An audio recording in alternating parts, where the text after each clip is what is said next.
Cinema ticket ₹200 ನಿಗದಿ ಆದೇಶಕ್ಕೆ ತಡೆ ಅಂತೆ. ಸರ್ಕಾರದ ಆದೇಶಕ್ಕೆ ತಡೆ ನೀಡಿದೆ ಹೈಕೋರ್ಟ್. ಸಿನಿಮಾ ಟಿಕೆಟ್ ಅದೇ ₹200 ನಿಗದಿಪಡಿಸಿತ್ತಲ್ಲ, ನೀವು ಯಾವುದೇ ಮಲ್ಟಿಪ್ಲೆಕ್ಸ್ಗಳು ಹೋದರೂ ಅಷ್ಟೇ ₹200 ದಾಟುವಂತಿಲ್ಲ ಅಂತ. ಈ ಆದೇಶಕ್ಕೆ ಈಗ ಹೈಕೋರ್ಟ್ ತಡೆ ನೀಡಿದೆ. ಸರ್ಕಾರದ ಆದೇಶವನ್ನು ಪ್ರಶ್ನಿಸಿ ಕೆಲವು ಚಿತ್ರಮಂದಿರಗಳ ಮಾಲೀಕರು ಹೈಕೋರ್ಟ್ ಮೊರೆ ಹೋಗಿದ್ರು. ₹200ಗೆ ಫಿಕ್ಸ್ ಮಾಡೋದಾದರೆ ನಮ್ಮ ಕೈಲಿ ಮೇಂಟೈನ್ ಮಾಡೋಕ್ಕಾಗಲ್ಲ, ಲಾಸ್ ಆಗುತ್ತೆ, ಕೆಲವು ಸಿನಿಮಾಗಳಿಗಂತೂ ಆಗೋದೇ ಇಲ್ಲ ಅಂತ ಹೇಳಿದರು. ಹಾಗಾಗಿ ಈಗ ಸರ್ಕಾರ ಆ ಆದೇಶಕ್ಕೆ ತಡೆಯನ್ನು ಕೊಟ್ಟಿದೆ.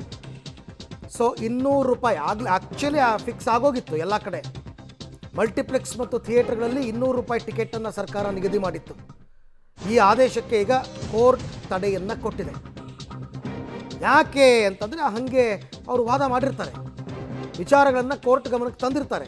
₹200 ಫಿಕ್ಸ್ ಮಾಡೋಕ್ಕಾಗಲ್ಲ, ಯಾಕಾಗಲ್ಲ ಅನ್ನೋದಕ್ಕೆ ಕೋರ್ಟ್ ಹಲವಾರು ವಿಚಾರಗಳನ್ನ ಗಮನಕ್ಕೆ ತಂದಿರ್ತಾರೆ ಅರ್ಜಿದಾರರ ಪರ ವಕೀಲರು.